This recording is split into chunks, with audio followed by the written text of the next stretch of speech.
pas salué tout à l'heure, je viens de Paris, donc je vous remercie de me recevoir dans votre belle ville de Serres, qui n'est pas très loin de Paris, effectivement, on va assez vite, c'est parfait.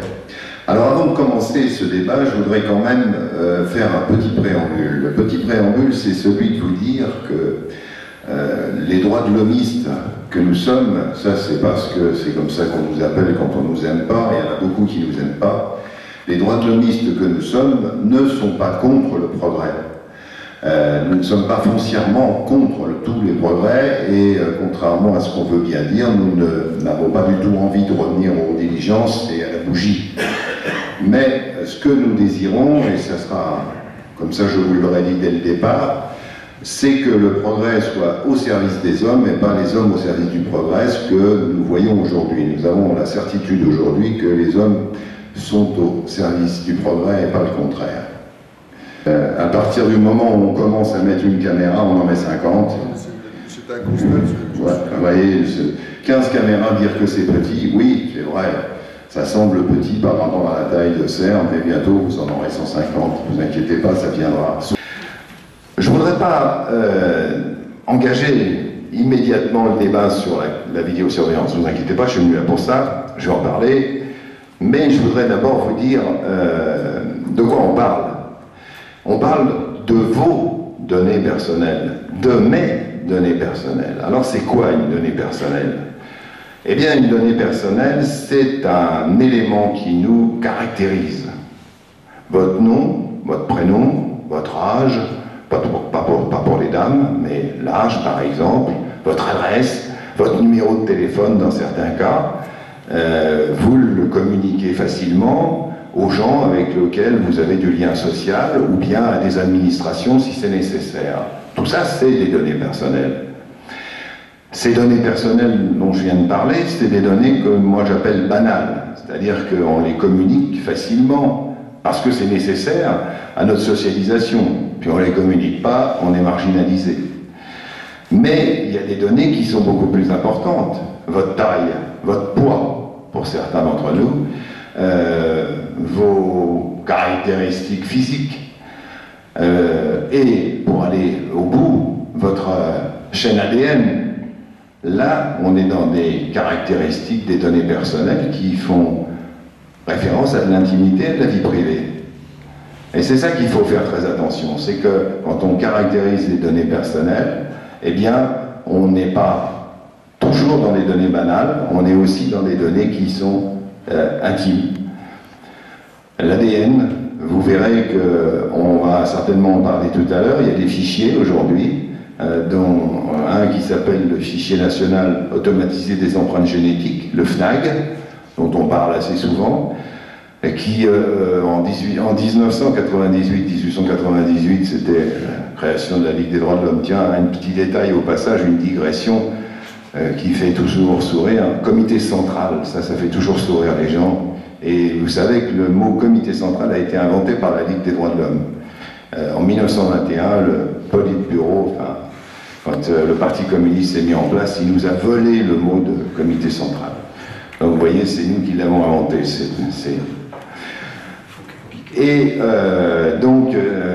Ces éléments dont je parlais, là, quand on parle de biométrie par exemple, il faut savoir de quoi on parle. Quand vous donnez votre taille, vous dites je mesure 1m70 ou 1m80, ça dépend des individus, et bien là, vous commencez à donner une valeur biométrique. La biométrie commence là. Hein? On a toujours l'impression, quand on est dans la biométrie, qu'on est au niveau des empreintes palmaires, des empreintes digitales, de l'ADN. Non, pas du tout. Votre poids, votre taille, votre tour de taille, pour aller acheter votre pantalon, eh bien, ce sont des valeurs biométriques. Et ça commence là, la biométrie.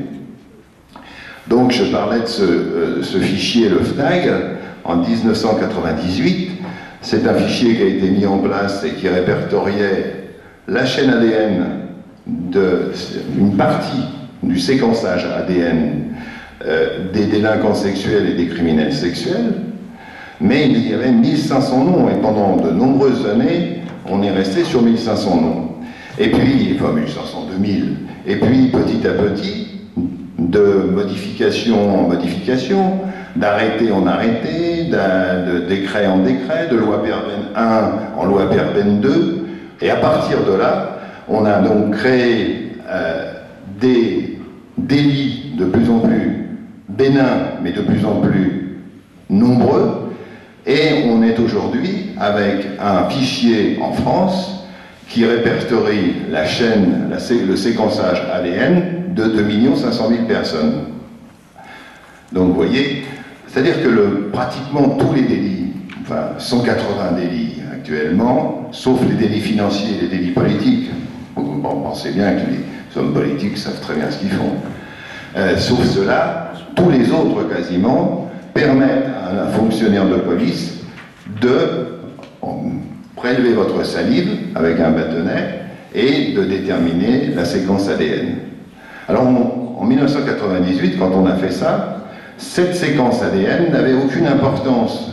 C'est vrai qu'elle était, on va dire, entre guillemets, banale aussi, parce qu'elle ne permettait pas de déterminer des caractéristiques des individus. Aujourd'hui, et d'ailleurs il y a 3 questions prioritaires de constitutionnalité qui ont été posées, mais aujourd'hui on sait, avec les 26 codes du FNAG, qu'on est capable de déterminer par rapport aux 2 500 000 personnes qui y sont codées, on est capable de déterminer leur origine géographique, origine ethnique si vous préférez, les maladies génétiques qu'ils pourraient avoir ou dont ils seraient porteurs. Donc vous voyez que là, on est en train de rentrer définitivement dans l'intimité des personnes, plus que la vie privée, on est dans l'intimité véritable, puisque si on est capable de dire cette personne-là, elle est née en Auvergne, ou elle est née à Jérusalem, ou elle est née à la Mecque, vous voyez très bien ce que je veux dire, eh bien, nous sommes là dans des données qui sont strictement interdites de collecte au niveau international. Donc là, on est en train de se battre pour ça. Vous voyez, c'était pour faire le préambule par rapport à ce qu'on est en train de faire actuellement, c'est-à-dire de vous voler une partie, de nous voler, parce que j'en fais partie aussi, de nous voler une partie de notre intimité. Bon, les plus anciens d'entre nous se rappelleront certainement de ce qui s'est passé en 1974. 1974, mars 1974, Georges Pompidou est au pouvoir, il l'est plus pour très longtemps, il va mourir quelques semaines plus tard.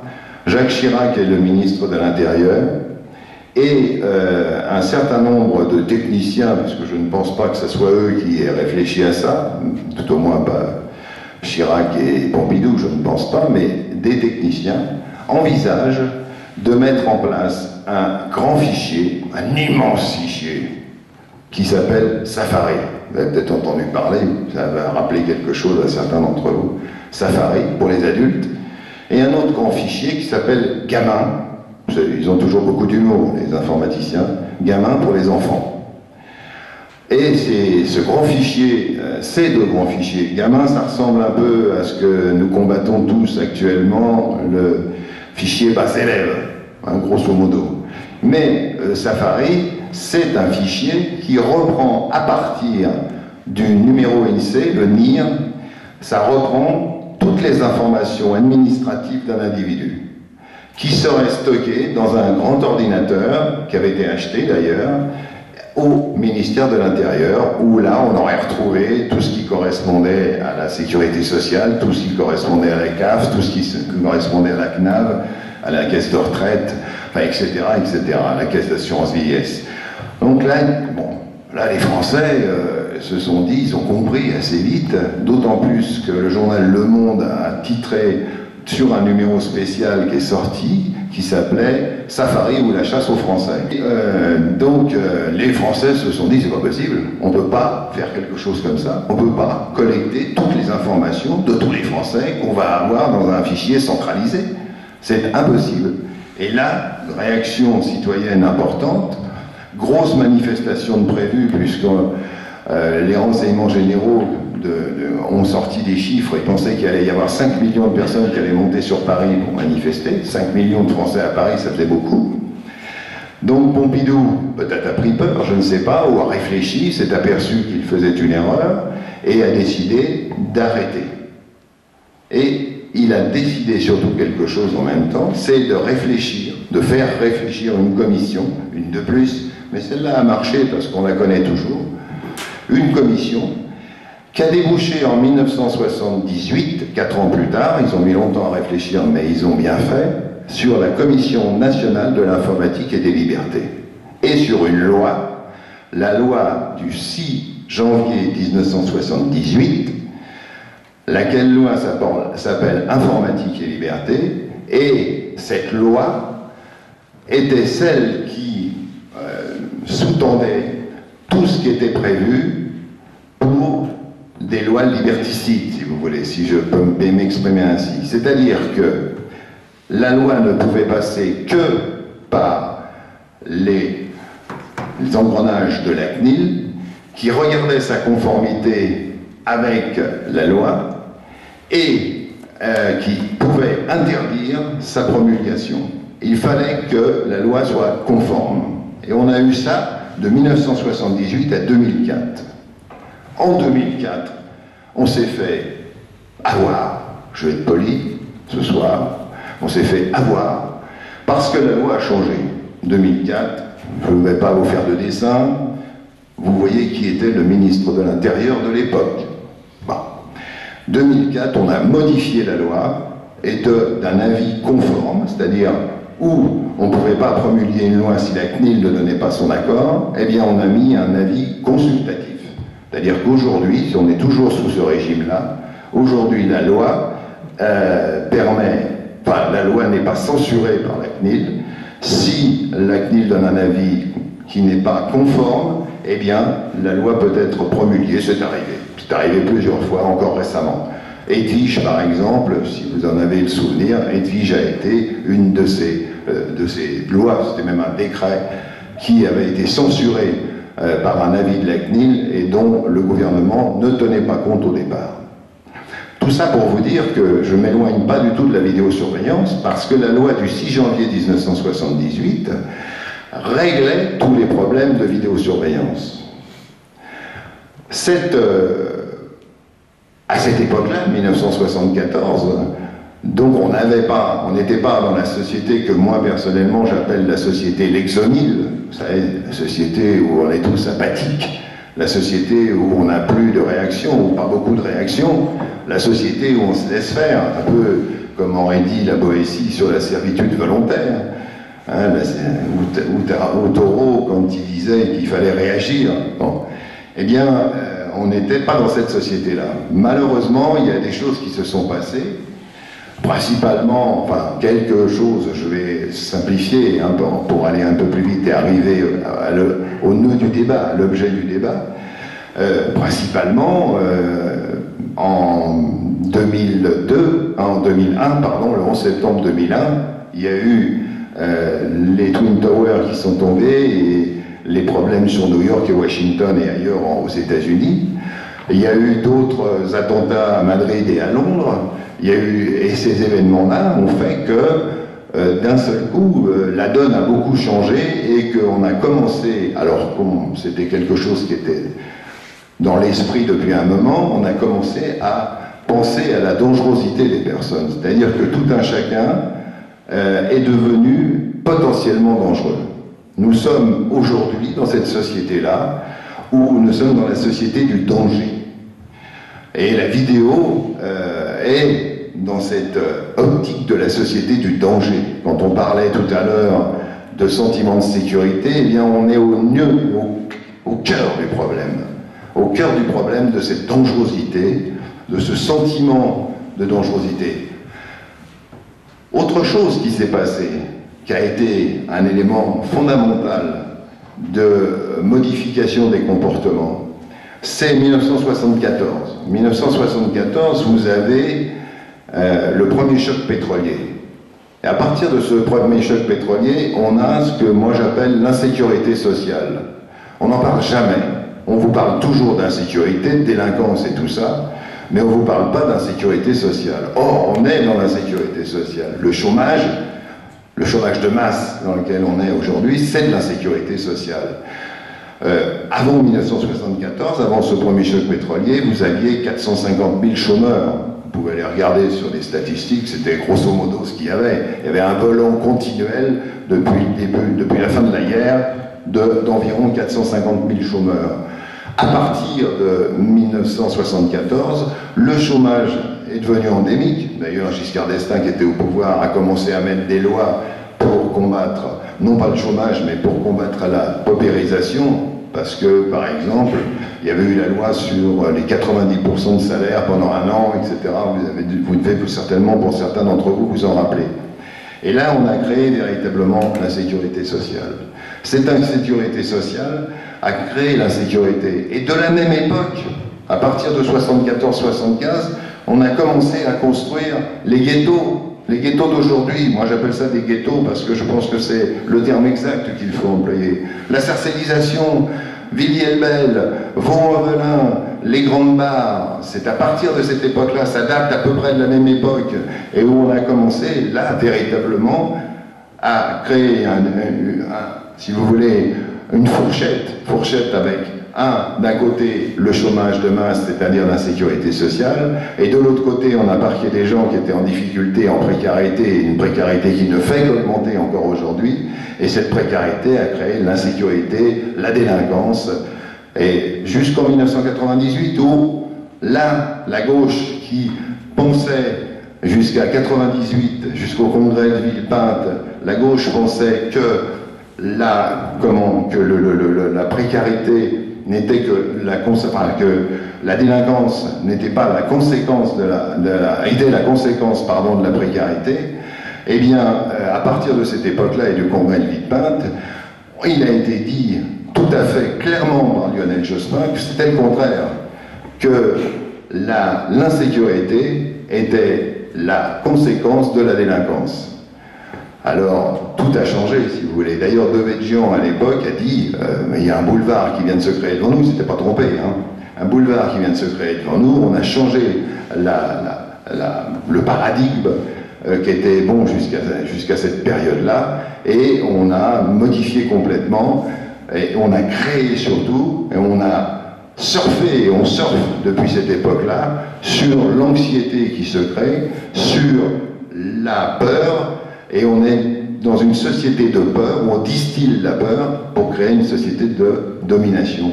C'est pas compliqué. Vous regardez, on parlait de caméras de vidéosurveillance. Or, une loi qui s'appelle la loi LOPSI 2, loi d'orientation et de programmation, j'aime beaucoup ce titre-là, c'est pour ça que je vais vous le répéter, loi d'orientation et de programmation de la performance de la sécurité intérieure.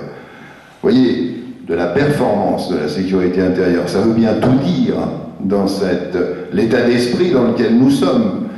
Mais ça veut aussi dire que dans cette loi, avec cette loi LOPSI, on a créé quelque chose qui vous intéresse au plus haut titre, c'est qu'on a modifié de façon officielle la dénomination de la caméra de vidéo, qui est devenue une caméra de vidéoprotection.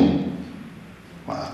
Aujourd'hui, on ne doit plus théoriquement employer le terme de vidéosurveillance. Alors nous, bien entendu, on ne va pas employer le terme de vidéoprotection parce que, et ça je vais vous le développer, on sait très bien que ça ne protège personne. Si ça protégeait quelqu'un, on le saurait. Mais ça ne protège personne. Que plus de la moitié de cette salle, plus de la moitié des personnes qui sont dans cette salle sont fichées sur un fichier de police qui s'appelle le STIC, le système de traitement des infractions constatées. Pourquoi je dis plus de la moitié? Tout simplement parce qu'il y a 35 millions d'identités. Donc on est 66 millions de Français, 35 millions d'identités, ça fait que tout ce côté-là, vous êtes tous fichés. De ce côté-là, non, vous n'avez rien fait. Pourquoi il y a 35 millions d'identités? Il n'y a pas 35 millions de malfrats en France. Il y a à peu près 5 millions de gens qui sont justiciables. Mais il y a 30 millions de personnes qui sont témoins de problèmes ou qui sont victimes. Et les témoins, et les victimes, et les gens qui sont les justiciables sont à l'intérieur de ce fichier. Et ils y restent pendant 40 ans. Même si l'affaire est éteinte, même s'il y a eu un jugement, les victimes restent. Pourquoi? Voilà. Une des questions fondamentales de cette société, qui est bien une société de surveillance, parce que sinon, une fois que la justice serait passée, on enlèverait au moins les victimes, qu'on laisse les justiciables et ceux qui sont condamnés ça me semble tout à fait logique. On y laisse aussi ceux qui ont été blanchis, parce que tout le monde ne sort pas du tribunal en étant coupable. Il peut être innocenté au moment du jugement, il peut bénéficier d'un non-lieu. Eh bien non, il y reste aussi pendant 25 ou 40 ans. Il reste à l'intérieur du fichier. Et pendant ce temps-là, vous allez rester donc pratiquement toute votre vie. Donc toute sa vie, on sera sur un fichier qui s'appelle le STIC, et la CNIL, dont je vous ai déjà parlé tout à l'heure, qui a fait des prélèvements, et c'est son rôle à la CNIL, enfin, j'ai pas assez insisté, c'est son rôle, elle qui a fait des prélèvements sur le STIC, elle s'est aperçue qu'il y avait plus de 50% d'erreurs à l'intérieur du STIC. Alors, la vidéo, vous allez me dire, il est venu pour ça, alors allons-y. La vidéo, nous sommes contre pour plusieurs raisons, au minimum pour 3 raisons. La première, c'est que ça ne protège pas, ça surveille. Et que, au terme de la Déclaration universelle de 1948, l'article 12 et l'article 13, on doit pouvoir se promener sans contrainte, sans surveillance, sans immixtion dans notre vie privée. C'est nommément mis dans l'article 12, il ne doit pas y avoir d'immixtion dans notre vie privée. Bon, alors vous allez me dire, certains d'entre vous me diront, mais quand on est dehors, on n'est pas dans notre vie privée. Moi, je vous dis que vous êtes dans votre vie privée, je vais vous prouver pourquoi. Vous allez à la poste, vous êtes bien dehors, vous êtes bien d'accord avec moi. À la poste, vous avez des zones de confidentialité. Donc, si vous allez à la banque, vous êtes dans votre vie privée, vous avez des zones de confidentialité. C'est-à-dire qu'on vous dit, voilà, à partir de cette ligne, vous n'irez pas plus loin. Vous n'avez pas à écouter les conversations. On n'a pas à vous surveiller. Eh bien, là, nous sommes dans cette situation où on surveille les gens contre eux. C'est le premier point. Et deuxièmement, qui sont les surveillants? Où sont les surveillants? Vous savez, c'est le panoptique de Jérémy Bentham, je ne sais pas si vous connaissez, qui a été complètement défini par donc Michel Foucault, qui a parlé du panoptique. Le panoptique, c'est un système où on met une tour, en haut de la tour on met un surveillant, on n'en met pas d'ailleurs, et toutes les cellules sont autour, les classes sont autour, les chambres d'hôpitaux sont autour, et le surveillant, lui, voit tout le monde, mais c'est fait de telle façon que dans les chambres, dans les cellules ou dans les ateliers, on ne voit pas de surveillant. Et bien là, nous sommes dans la même situation. On est dans le panoptique de Jérémy Bentham. C'est-à-dire, on ne sait pas s'il y a un surveillant, on ne sait pas si les caméras sont en carton, ça existe, même en France. Les fausses caméras, ça existe. Vous avez même des systèmes, je ne vous dirai pas où, encore que, où on a mis des systèmes en place qui n'ont jamais marché. Hein? Vous en avez un à Boulogne-Billancourt. Boulogne-Billancourt, il y a 40 caméras ou 42 caméras, ils n'ont jamais fonctionné. Daumont. Alors à Daumont, c'est intéressant, parce que Daumont, le maire de Daumont s'appelle M. Chartier, et M. Chartier est le neveu de M. Sarkozy. Mais les caméras n'ont jamais fonctionné. Enfin, bon, c'est pour vous donner des détails.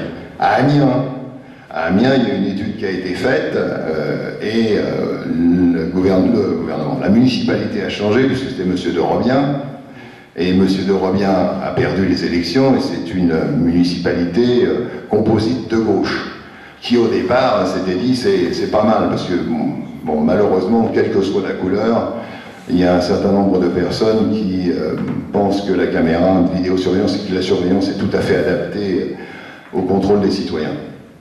Donc à Amiens, ils étaient pour. Et puis là, ils ont fait une étude entre eux, et ils se sont aperçus que ça ne servait pas à grand-chose. On y reviendra. Et ils ont donc décidé de ne plus réparer les caméras qui tombent en panne. Voilà. Bah, il y en a 43, parce que ça coûtait très cher. Là, c'était un petit peu différent du système que vous avez peut-être mis en place à Auxerre, parce que Auxerre, on ne surveille pas les images en permanence. À Amiens, on surveille les images en permanence. Surveiller les images en permanence veut dire un certain nombre d'opérateurs. L'année dernière, ça leur a coûté 800 000 euros. 800 000 euros de salaire. Donc ça, c'est le premier point. Ce premier point, c'est que ces caméras ne servent pas à grand-chose, elles ne protègent pas. Et elles sont surtout attentatoires aux droits fondamentaux. Le deuxième, et j'y reviens là, c'est qu'elle ne protège pas. Et je vais vous dire pourquoi elle ne protège pas. Parce que si elle protégeait, d'abord, ça serait véritablement, et deuxièmement, on n'aurait aucun problème en France, alors qu'on a des systèmes qui datent de 1993, pour avoir un vrai rapport. Nous attendons qu'une seule chose, c'est qu'on nous fasse un vrai rapport. Moi, je suis allé à Nice. À Nice, vous voyez chez qui j'étais, un débat difficile, très très difficile, vous devez bien vous en douter, surtout qu'il y avait du monde. Et j'ai dit à M. Ciotti, je lui ai dit, écoutez, vous êtes en temps réel, vous avez 624 caméras, vous allez enfin pouvoir nous faire un vrai rapport sur la vidéosurveillance. Nous, on est prêts à croire que ça marche si vous nous le prouvez. Je lui ai demandé 4 fois. À la 5e fois, je me suis fâché, et je lui ai dit, écoutez, vous foutez de moi, ou bien, et je l'ai dit très très fort, façon à ce que tout le monde entende, vous foutez vraiment de moi, ou bien, vous ne voulez pas faire de rapport, mais dites à tout le monde que vous ne voulez pas le faire. Et là, il m'a répondu, je ne ferai pas de rapport. Le seul rapport qui sera fait, il sera fait par mes électeurs quand ils me reliront. Voilà. Donc, vous voyez, si véritablement ça servait à quelque chose, il y aurait des rapports qui seraient faits. Il y a des experts en France qui sont suffisamment intelligents, suffisamment compétents pour le faire. Il n'y en a pas. Il y en a eu un qui a été fait en Angleterre en 2006, alors il date un peu, mais ce rapport qui a été fait en 2006 est affligeant. Vous pouvez l'avoir, vous pouvez le lire, il est en anglais, malheureusement, il est assez gros, il est en anglais, mais il est lisible sur la toile, sur le net. Et là, vous verrez que le patron de Scotland Yard de l'époque dit que ça a servi à résoudre quelques affaires, de l'ordre de 3 à 5% des affaires, et que si on avait dépensé le même argent à Londres pour faire un éclairage public de qualité, on aurait fait baisser la délinquance dans des proportions beaucoup plus importantes. C'est pas moi qui le dis.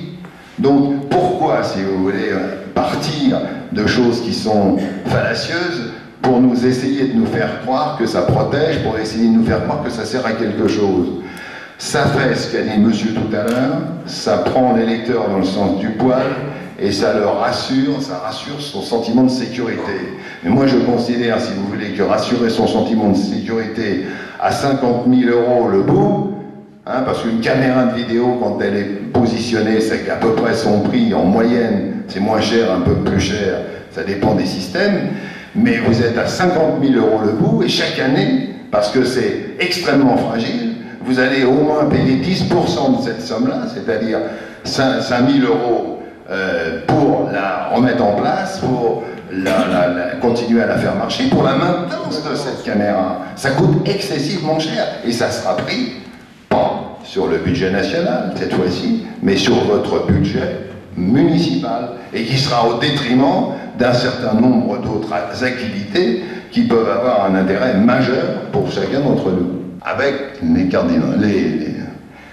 photos. Si on fait de la reconnaissance faciale et qu'on a un fichier centralisé de toutes nos photos, de toutes nos gueules, il est relativement simple de nous repérer n'importe où, à n'importe quel moment, par l'ensemble des caméras de vidéosurveillance qui sont sur le territoire. Alors, peut-être que je suis paranoïaque, moi je vais terminer là-dessus. Je vais vous dire que les paranoïaques, ce n'est pas ceux qui ne veulent pas être photographiés par les caméras de vidéosurveillance, c'est ceux qui veulent les mettre. Parce que eux, à mon avis, sont très mal dans leur tête. Ils ont certainement quelque chose qui ne fonctionne pas bien. Quand on est capable d'imaginer, quand on est à la tête d'un gouvernement, quand on est à la tête d'une municipalité, quand on est capable d'imaginer que face à nous, l'ensemble de nos contemporains sont dangereux, que l'ensemble, on l'entend tous les jours, de nos contemporains sont fainéants, que l'ensemble de nos contemporains, sauf l'oligarchie qui est au pouvoir, hein, est fraudeur, que l'ensemble est dangereuse, comme je l'ai déjà dit, je pense que là, il y a un vrai problème de société et qu'il faut absolument que nous nous réveillions de façon à reprendre en main notre démocratie. Je vais être clair, je crois que nous allons avoir beaucoup de travail devant nous, encore, pour faire changer cette mentalité, et il faut absolument que nous reprenions en main la démocratie de façon à ce qu'elle soit la plus harmonieuse possible et que ça soit une vraie démocratie. Parce que je pense qu'aujourd'hui, on est dans une démocratie moribonde. Si elle n'est pas moribonde, elle est très malade. Voilà, merci de votre attention.